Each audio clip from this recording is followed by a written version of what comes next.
अस्सलाम वालेकुम। Chapter number 2 पे थे हम और अब हम नेटवर्क प्रोटोकॉल्स पे आ गए हैं। ये नेटवर्क प्रोटोकॉल्स क्या होता है? प्रोटोकॉल्स होता है कुछ सेट ऑफ रूल्स होते हैं। ठीक है, certain all machine based communications में certain set of rules for exchanging data.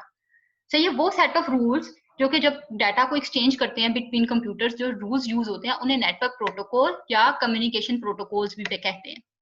वो rules are defined in network software में वो रूल्स डिफाइन किए जाते हैं जो कि नेटवर्क प्रोटोकॉल कहलाते हैं। लैन प्रोटोकॉल्स में 3 तरह के प्रोटोकॉल्स आ जाते हैं जो कि ईथरनेट, टोकन रिंग और आर्कनेट है। इनको आगे देख लेते हैं। सबसे पहले आ जाता है ईथरनेट। ईथरनेट प्रोटोकॉल का नाम आपने पहले भी सुना होगा जब आपने बस टोपोलॉजी की थी। ठीक है, ये लैन प्रोटोकॉल होता है। It uses a high speed network cable and बस टोपोलॉजी। बस टोपोलॉजी में इसका ज्यादा इस्तेमाल होता है। All nodes in Ethernet use the same cable to send and receive data. एक ये ना केबल होती है, इस केबल के साथ मुख्तलिफ नोड्स यानी इलेक्ट्रिकल डिवाइसेस, इलेक्ट्रॉनिक डिवाइसेस जो कि नेटवर्क के ऊपर जो मिलके जिनके साथ नेटवर्क बन रहा है वो इस केबल के साथ कनेक्टेड होती हैं। सही है, इस केबल के जरिए ही सारी ट्रांसमिशन पॉसिबल होती है। आपस में ये एक दूसरे के साथ मैसेज या इंफॉर्मेशन ट्रांसफर कर सकते हैं। या अगर बस टोपोलॉजी चैप्टर नंबर 2 का पार्ट 1 वाले लेक्चर में आप जाके पढ़िएगा जहां पे टोपोलॉजीज थी, बस टोपोलॉजी वहां पे सारी डिटेल में डिस्कस की गई है। ठीक है, ये कुछ सेट ऑफ रूल्स को फॉलो करती हैं। वो कुछ सेट ऑफ रूल्स होते हैं, अगर उनको फॉलो ना किया जाए तो हो सकता है कि ये कंप्यूटर ए है, ठीक है, ये एक वक्त में अपना पैकेट जो है ये सेंड करे बस के ऊपर ताकि किसी और कंप्यूटर को सेंड करने के लिए। एट द सेम टाइम कोई और कंप्यूटर, फॉर एग्जांपल ये वाला कंप्यूटर भी अपना पैकेट सेंड कर देता है, यानी मैसेज सेंड कर देता है। तो वो दो message eight the same time जब बस पे आ जाएं तो चांसेस हैं कि ये आपस में कोलाइड कर जाएं, यानी कि ये जो है आपस में इनके सिग्नल कोलाइड करने से क्या होगा, डाटा या मैसेज लॉस हो जाएगा। ठीक है, ये चांसेस होते हैं अगर सेट ऑफ रूल्स को फॉलो ना किया जाए।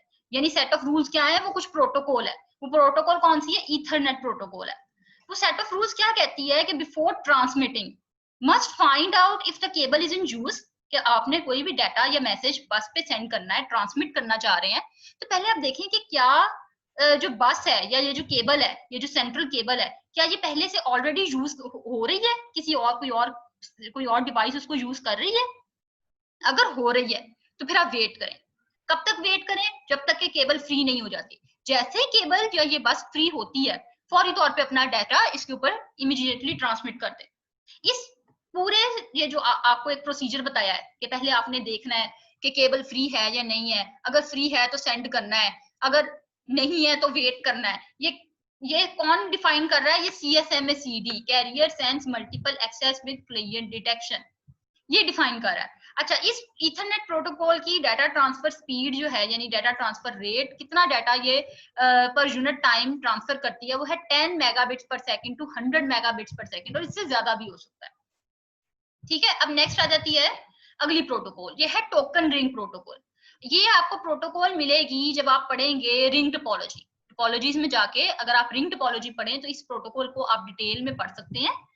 बिल्कुल, ये works on the concept of ring topology and token. अगर चलिए थोड़ा सा रिवाइज कर लेते हैं। रिंग टोपोलॉजी क्या थी कि आपके पास मल्टीपल डिवाइसेस हैं, ठीक है, आपने उन डिवाइसेस में जो हैं ये आपस में एक दूसरे के साथ इस तरह से कनेक्टेड हैं कि एक रिंग की शक्ल दे रही है।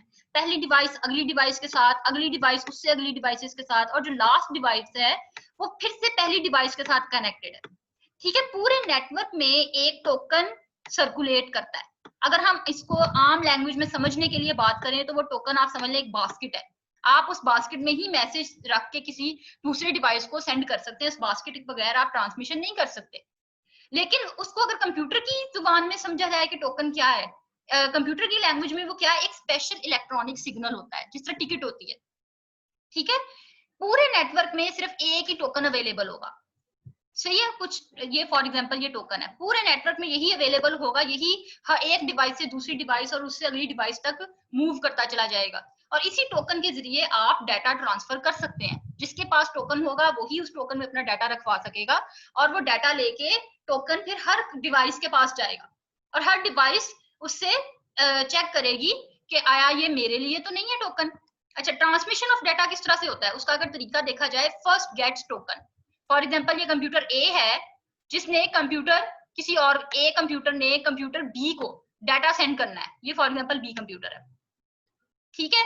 ए ने बी को सेंड करना है, ए सेंडर है, बी रिसीवर है। तो ए पहले टोकन लेगा, उस टोकन के अंदर डाटा रखवाएगा, वो टोकन मूव करता अगले कंप्यूटर के पास जाएगा, वो चेक करेगा कि आया ये टोकन जो है, इस ये जो डाटा है इसमें इसका जो डेस्टिनेशन एड्रेस है वो मुझसे तो नहीं मैच करता, अगर करता है तो रिसीव कर लेगा, अदरवाइज इग्नोर करके खुद इग्नोर करेगा और उसको अगली डिवाइस को ट्रांसमिट कर देगा। इस तरह से जो टोकन है वो करता करता डेस्टिनेशन पॉइंट तक पहुंचेगा, डाटा ट्रांसमिट करेगा और फिर वापस जो डेस्टिनेशन यानी रिसीवर कंप्यूटर है, यानी फॉर एग्जांपल बी तक पहुंच गया टोकन, तो बी उस टोकन के अंदर क्या करेगा कि एक्नॉलेजमेंट सिग्नल सेंड कर देगा, कि ये बताने के लिए कि हाँ वो टोकन मुझ तक पहुंच गया है।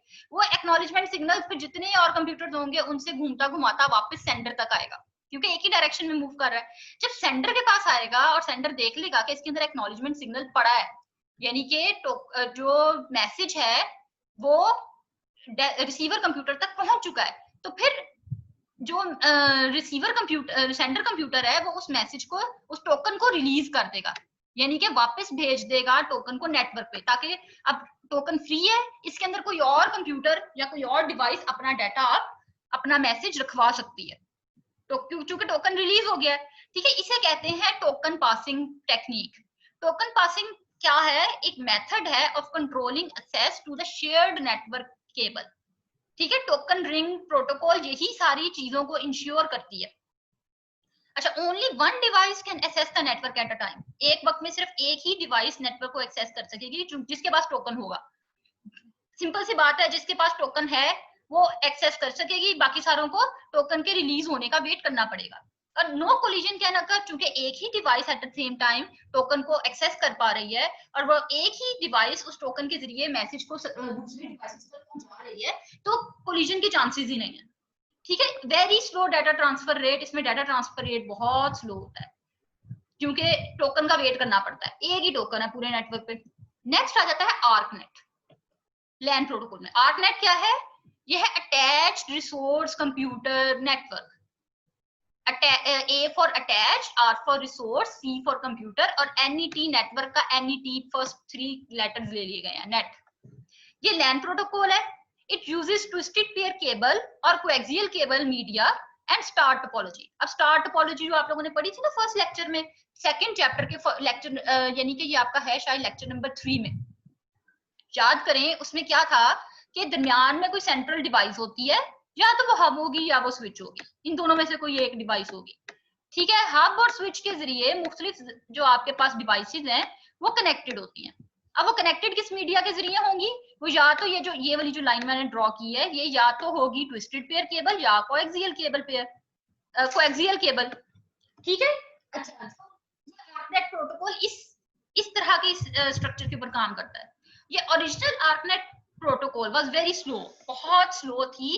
डाटा ट्रांसमिशन रेट उसका 2.5 मेगाबिट्स पर सेकंड था, but it became popular because it was inexpensive and reliable. इसका ज्यादा खर्चा नहीं था। हमारे यहाँ पे जो आप अगर गौर करें तो वो चीज ज्यादा चलती है जिसके ऊपर ज्यादा पैसे नहीं लगते। जो चीज चाहे जितनी मर्जी अच्छी क्यों ना हो, जितनी मर्जी फास्टेस्ट हो, लेकिन अगर वो कॉस्टली है तो वो ज्यादा पॉपुलर नहीं हो पाती। अच्छा, it is easy to set up and expand. इसको एक्सपैंड जितनी मर्जी इसके साथ डिवाइसेस लगा लो या कुछ भी कर लो, ये इसको एक्सपैंड करना आसान है। फास्ट आर्कनेट के क्या फीचर्स हैं कि increase data transmission speed up to 100 megabits per second. 100 megabits per second तक डाटा ट्रांसमिशन स्पीड बढ़ गई है फास्ट आर्कनेट में। And it includes the capability to use optic fibre cable. सही है। अच्छा, अब नेक्स्ट एक है प्रोटोकॉल जो कि है TCP/IP प्रोटोकॉल। ये TCP/IP प्रोटोकॉल जो है ना, ये है transmission control protocol, internet protocol. इसको चैप्टर नंबर 10 में डिस्कस किया गया है, हम वहीं पे पढ़ेंगे। ये है chapter number 10 fundamentals of the internet. सही है। इसको ये एक प्रोटोकॉल रह गई है, ये वहां पे पढ़ेंगे क्योंकि ये इंटरनेट से रिलेटेड प्रोटोकॉल है। ये जो PM सीरीज की आपके पास फर्स्ट ईयर की ICS पार्ट 1 की बुक है, उसमें भी इसको चैप्टर 10 में डिस्कस किया गया है। नेक्स्ट आ जाता है lines for communications over telephone network. सबसे पहली लाइन आ जाती है ISDN लाइंस। ISDN का क्या मतलब है? I for integrated, S for services, D for digital and N for network. ISDN, ठीक है। A set of standards for digital transmission over a standard telephone line। Standard telephone line के ऊपर आप transmission कर सकते हैं, आप कनेक्शन कर सकते हैं। ISDN लाइंस ये काम करती थी telephone line, standard telephone line के ऊपर। It provides a faster data rate than a dial up line. तो ये डायल अप लाइन से ज्यादा जो है ना, डायल अप लाइन पता है कौन सी होती थी? ये सारी बातें हो रही है पिछले दौर की ना। डायल अप लाइन पहले जब नया नया इंटरनेट आया था, तो आपको डायल अप लाइन के जरिए वो एक जो है ना कनेक्ट करना पड़ता था इंटरनेट के साथ। फिर ISDN लाइंस आ गई। ISDN लाइंस शायद आपको याद हो कि या पता नहीं वो दौर आप लोगों ने देखा है या नहीं। एक दौर होता था जब ना इंटरनेट कनेक्ट करने के लिए जो ISDN लाइंस के साथ करते थे, तो आप जो है ना एट अ टाइम या इंटरनेट यूज कर सकते थे या टेलीफोन लाइन यूज कर सकते थे। अगर आप इंटरनेट यूज कर रहे हैं तो उस टाइम पे आप किसी को फोन कॉल नहीं कर सकते थे, फोन इंगेज पे चला जाता था। कोई आपको फोन करता था, वो फोन इंगेज पे चला जाता था। तो ये बचपन में, हमारे बचपन में इस किस्म के प्रॉब्लम्स काफी रहे थे कि जब किसी को फोन करते थे तो आगे से फोन इंगेज होता था, और फिर किसी और नंबर से या कुछ अरसे बाद फोन करते थे तो फिर पता चलता था हाँ वो बच्चों ने इंटरनेट लगाया हुआ था, इसलिए हम फोन इंगेज हो जाता था। ठीक है, ये वो वाली लाइन है ISDN लाइन। अच्छा, data transfer rate is up to 1.54 megabits per second. उस वक्त 1.5 ये होता था। With ISDN telephone line can carry 3 और मोर सिग्नल्स। 3 या 3 से ज्यादा सिग्नल्स होते थे। और वो सिग्नल्स कौन से होते थे? Data signals, voice signals and video at once using multiplexing technique. Multiplexing technique के जरिए ये सिग्नल सेंड किए जा सकते थे टेलीफोन लाइन पे। It is a fast data transmission speed. ठीक है, रिक्वायरमेंट दोनों साइड्स पे क्या होती थी कि ISDN मॉडेम लगा हो और स्पेशल टेलीफोन सेट हो फॉर वॉइस कम्युनिकेशन। सही है। अब नेक्स्ट आ जाता है, अगली लाइन कौन सी है? वो है DSL। DSL लाइन यानी डिजिटल सब्सक्राइबर लाइन।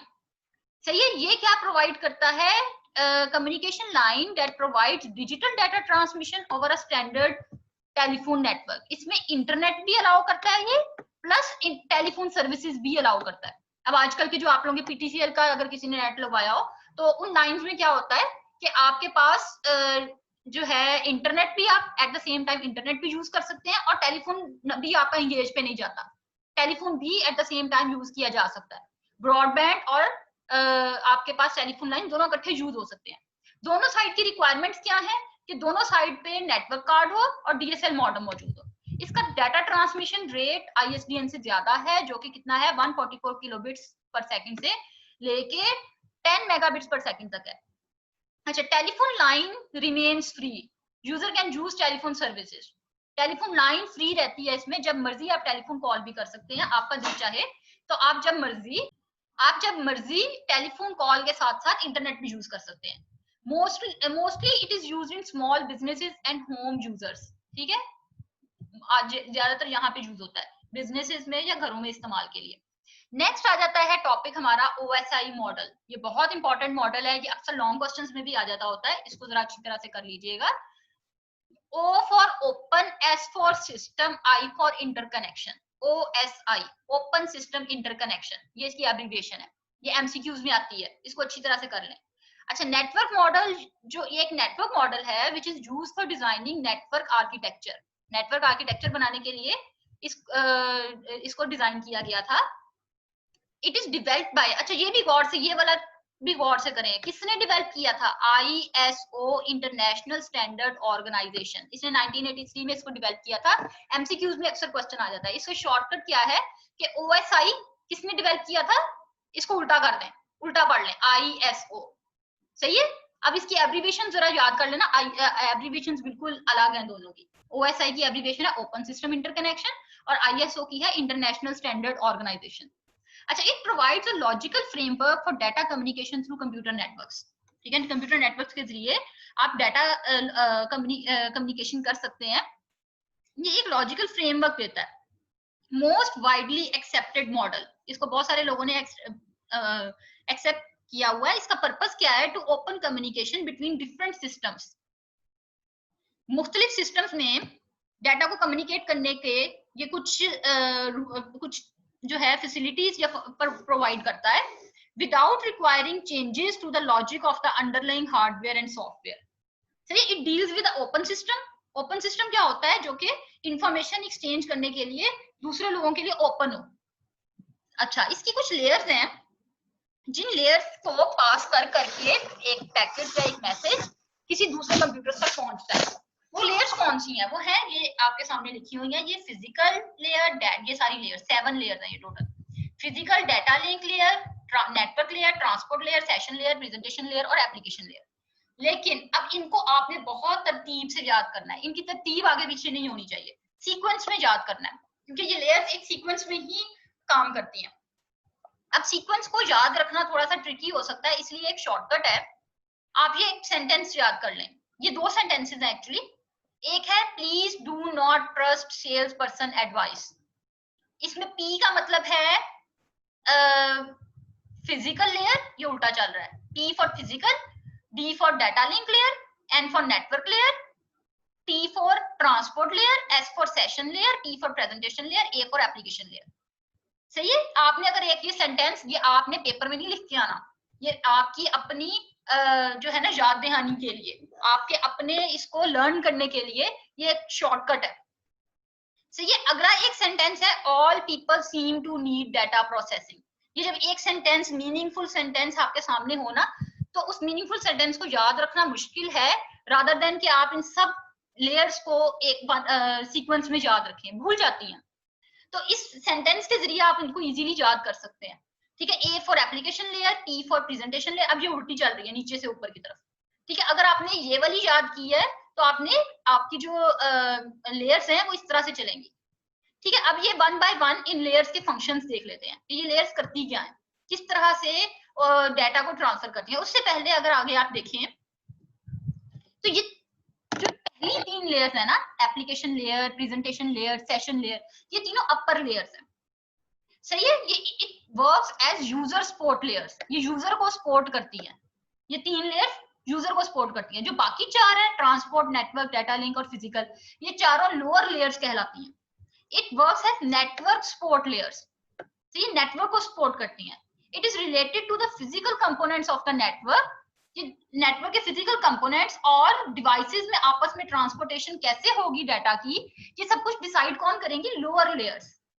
ठीक है। ये 4 यानी लेयर्स, इन लेयर्स को 2 हिस्सों में डिवाइड किया गया इस तरह से।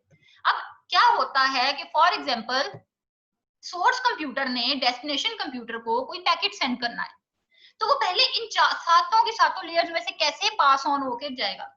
वो सोर्स कंप्यूटर से पहले एप्लीकेशन लेयर, वो अपने फंक्शंस परफॉर्म करेगी, फिर नेक्स्ट लेयर प्रेजेंटेशन लेयर करेगी, फिर नेक्स्ट सेशन, फिर ट्रांसपोर्ट, फिर नेटवर्क, डाटा लिंक, और जब फिजिकल लेयर के बाद, जब फिजिकल लेयर अपना सारे फंक्शंस परफॉर्म करने के बाद उसको मीडियम के जरिए ट्रांसमिट कर देगी।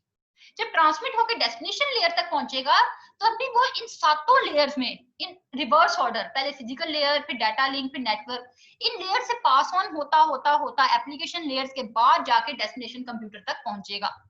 अब ये करेगा क्या, ये देख लेते हैं। तो ये इसने करना क्या है, सबसे पहली लेयर को पढ़ लेते हैं, 1 बाय 1 सारी लेयर्स को देखेंगे। सबसे पहली लेयर है application layer. It is the top most layer of OSI model, सबसे ऊपर वाली लेयर होती है। It provides services directly to the user application to access the network. ये यूजर एप्लीकेशन जिसके अंदर आप जो इंफॉर्मेशन बना रहे हैं उस एप्लीकेशन से रिलेटेड होती है। It provides N interface for exchanging information between users, user के दरमियान इंफॉर्मेशन एक्सचेंज करने के लिए ये इंटरफेस प्रोवाइड करती है। अच्छा, एक एग्जांपल ले लेते हैं, जैसे आपने कोई इंफॉर्मेशन एक्सचेंज करनी है तो यूजर्स के दरमियान इंटरनेट के जरिए, फॉर एग्जांपल आप ईमेल कर रहे हैं, इंफॉर्मेशन एक्सचेंज कैसे कर रहे हैं, आप ईमेल कर रहे हैं, ईमेल में चले आप फॉर एग्जांपल आप जीमेल इस्तेमाल कर रहे हैं, तो जीमेल का एक एप्लीकेशन प्रोग्राम होगा, ठीक है, जिसके जरिए आप मैसेज को कंपोज करेंगे, आप मैसेज को उसके अंदर डेस्टिनेशन एड्रेस डालेंगे, सीसी अगर कोई और भी डालना है आप वो डालेंगे, ठीक है, आप सब्जेक्ट लिखेंगे कि ईमेल किसके मुतालिक है और ईमेल का कंटेंट सारा लिखेंगे, अगर कोई अटैचमेंट करनी है कोई फाइल वो अटैच करेंगे। तो वो आप जो जिस जीमेल एप्लीकेशन जो यूज कर रहे हैं वो एप्लीकेशन प्रोग्राम क्या है, वो एक्चुअली एप्लीकेशन लेयर है जिसके जरिए यूजर इंटरेक्ट कर रहा होता है कंप्यूटर के साथ। ठीक है। अब नेक्स्ट आ जाती है एप्लीकेशन लेयर के बाद नेक्स्ट लेयर है प्रेजेंटेशन लेयर। उस डाटा को अब आपने प्रेजेंट किस तरह से करना है, डाटा की ट्रांसफॉर्मेशन इसमें आ जाती है, प्रेजेंटेशन लेयर के फंक्शन है। It performs data transformations to provide a common interface for user applications. See, अब वो 3 तरह की ट्रांसफॉर्मेशंस हो सकती हैं. सबसे पहले हो सकता है डाटा कन्वर्जन. आपने एक सेंडर कंप्यूटर है, उसने रिसीवर कंप्यूटर को कोई ना कोई पैकेट सेंड करना है. हो सकता है सेंडर का फॉर्मेट कुछ और हो, रिसीवर कंप्यूटर का फॉर्मेट कुछ और हो.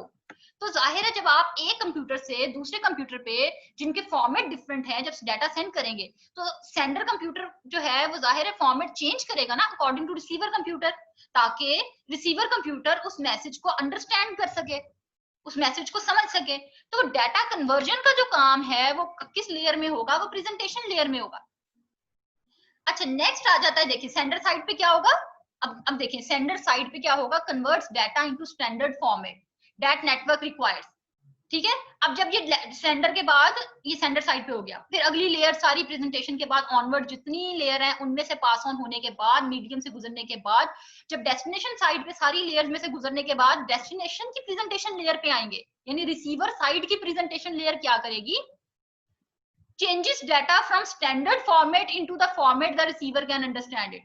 एक स्टैंडर्ड फॉर्मेट है, सेंडर ने डाटा को एक स्टैंडर्ड फॉर्मेट में कन्वर्ट कर दिया. ठीक है, एक स्टैंडर्ड फॉर्मेट में कन्वर्ट कर दिया. वो स्टैंडर्ड फॉर्मेट को रिसीवर साइड की प्रेजेंटेशन लेयर ने रिसीवर के फॉर्मेट में कन्वर्ट कर दिया.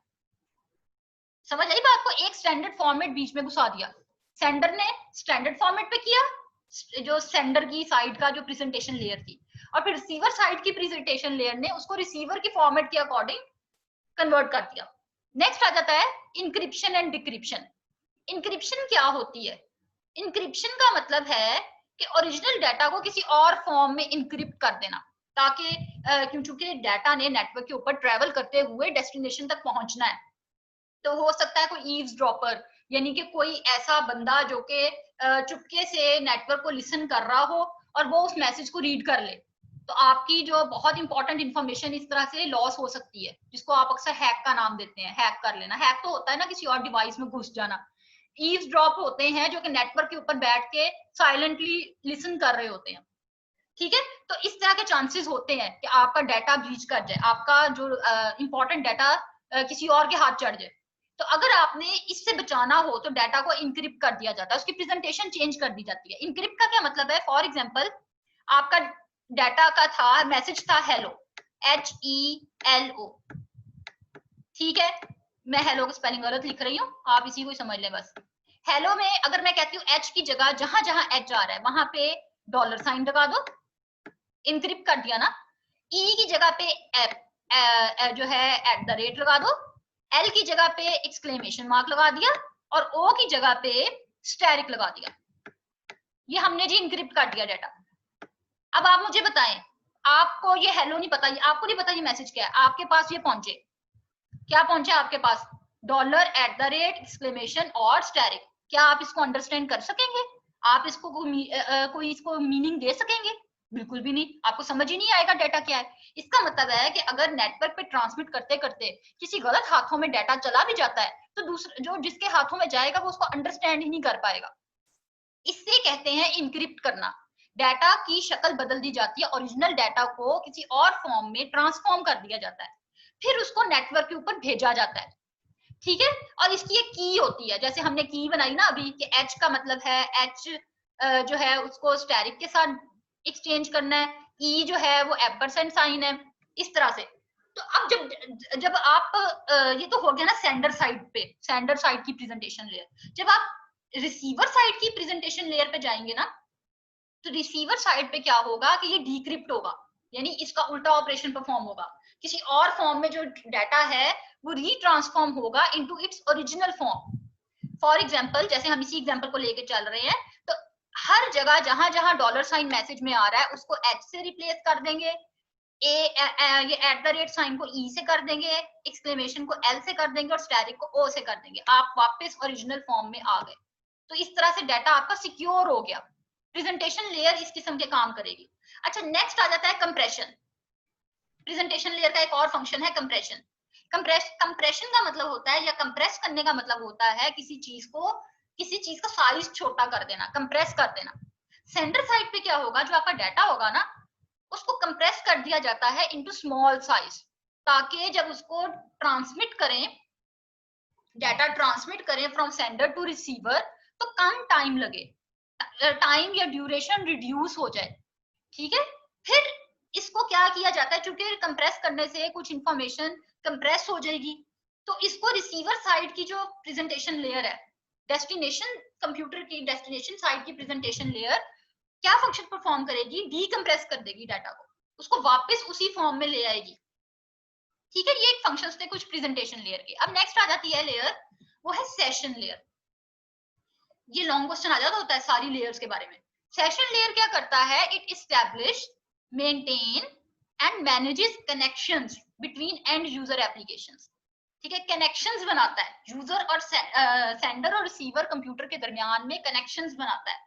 ठीक है, सेशन क्या होता है, एक सेशन होता है the connection between applications running on separate computer. ये आपके पास सेंडर है, ये आपके पास रिसीवर है। ठीक है, इनके दरमियान में जो कनेक्शन क्रिएट होता है, उनको जो सेशन बनाता है, एक सेशन क्रिएट होता है इन दोनों एप्लीकेशंस के दरमियान में, सेपरेट कंप्यूटर्स पे जो कनेक्शन होता है वो सेशन कहलाता है। It provides a standard way to move data between application programs. अच्छा, आपने कभी कभी कंप्यूटर आप यूज किया हो इंटरनेट पे, अक्सर आप लोगों को मैसेज आ रहा होता है, अगर आप बहुत देर तक एक ही एप्लीकेशन खोल के बैठे हैं, या आप एक एप्लीकेशन खोल लिया फिर कोई और काम करना शुरू हो गए हैं, वापस उस एप्लीकेशन पे आएंगे तो एक मैसेज कई दफा शो हो रहा होता है, जो सेशन हैज बीन एक्सपायर्ड, यानी आप दोबारा से एप्लीकेशन को रन करो या इसको रिफ्रेश करो। वो क्या होता है, एक्चुअली होता ये है कि सेशन में कुछ टाइम होता है। ठीक है, वो टाइम स्टार्ट हो जाता है जब आप बहुत अच्छा उसको यूज नहीं करते, तो सेशन एक्सपायर हो जाता है, आपको दोबारा से नए सिरे से कनेक्शन क्रिएट करना पड़ता है। सही है। अच्छा, अब नेक्स्ट आ जाता है अगली लेयर, वो है transport layer. Transport layer provides a mechanism for the exchange of data between source and destination. ये बताता है कि सोर्स कंप्यूटर और डेस्टिनेशन कंप्यूटर के दरमियान में डाटा ट्रांसमिट होगा कैसे, एक्सचेंज कैसे होगा, किस तरीके कार को इस्तेमाल करते हुए होगा।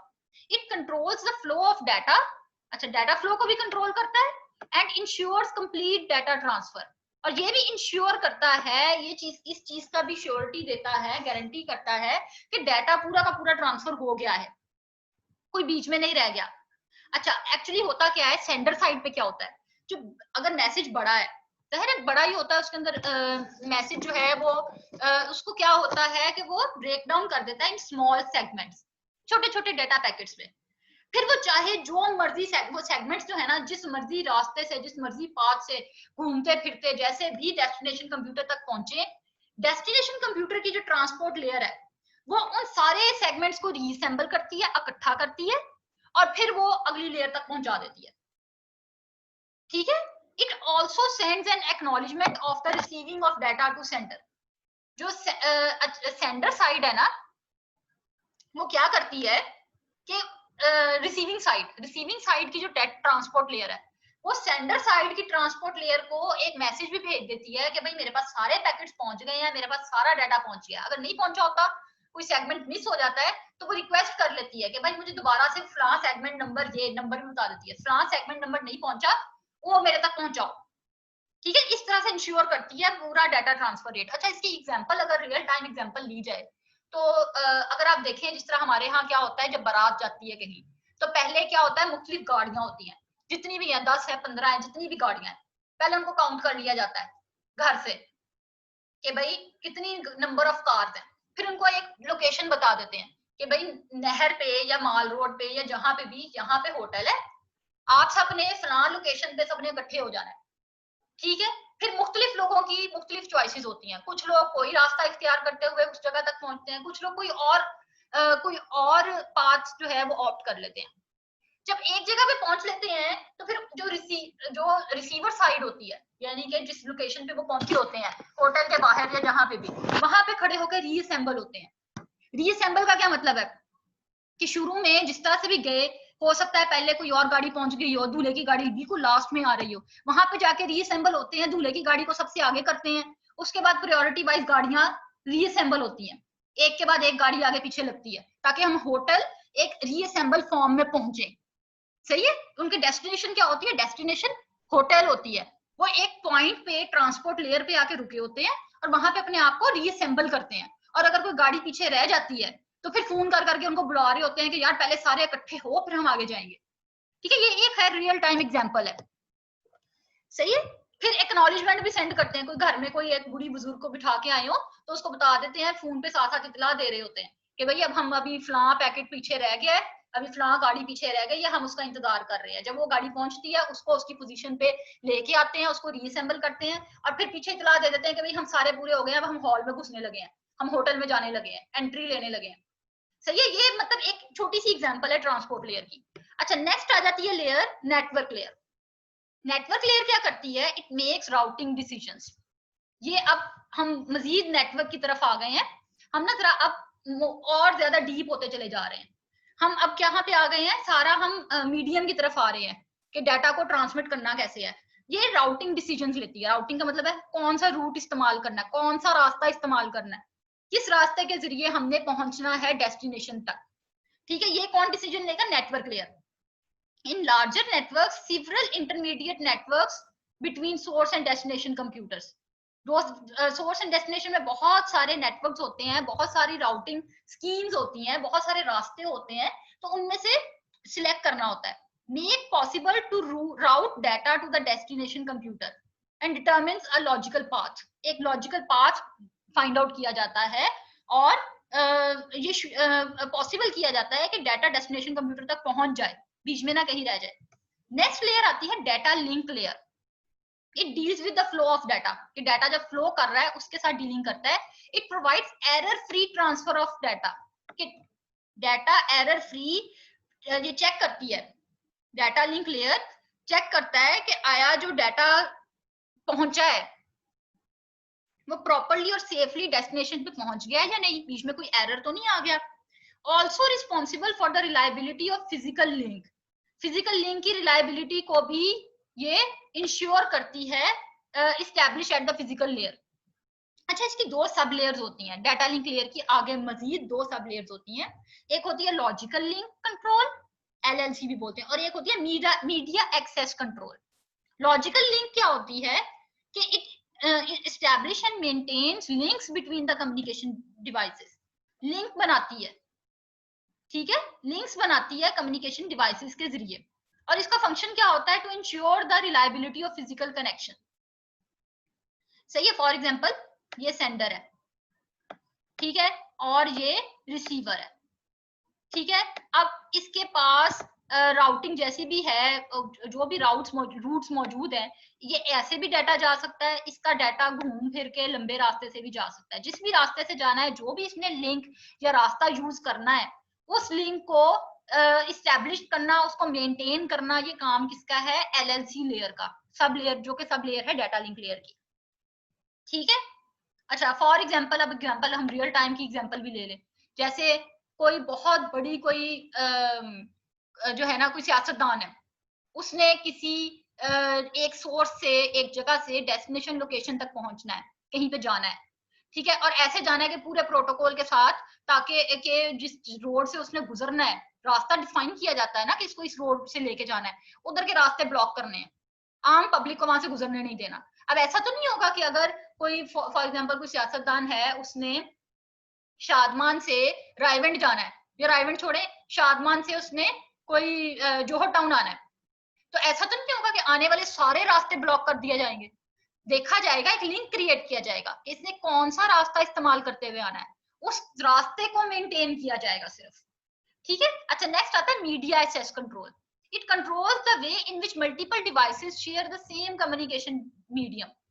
ये है कि अगर बहुत सारी डिवाइसेस जो हैं वो सेम मीडियम को यूज कर रही हैं, तो उसको कंट्रोल करता है। स्पेसिफाइज हाउ डिफरेंट टर्मिनल्स और work station share the same communication media. इसकी एक एग्जांपल में आ जाता है CSMA CD वगैरह ना, कि अगर सेम लिंक को जो है, सेम लिंक को अगर एक कंप्यूटर यूज कर रहा है, तो दूसरा कंप्यूटर उसी वक्त नहीं कर सकता, अदरवाइज कोलिजन हो जाएगी, एक्सीडेंट हो जाएगा। यानी एक्सीडेंट हम आम अल्फाज में यूज करेंगे, वैसे कोलिजन अकर हो जाएगी, ठीक है, जिसकी वजह से डाटा लॉस हो सकता है। तो फिर उसके लिए क्या होगा कि वो थोड़ी देर वेट करे जब तक कि वो मीडिया या मीडियम फ्री नहीं हो जाता। जब वो मीडियम फ्री हो जाएगा तो फिर अपना डाटा उसके ऊपर ट्रांसमिट कर ले।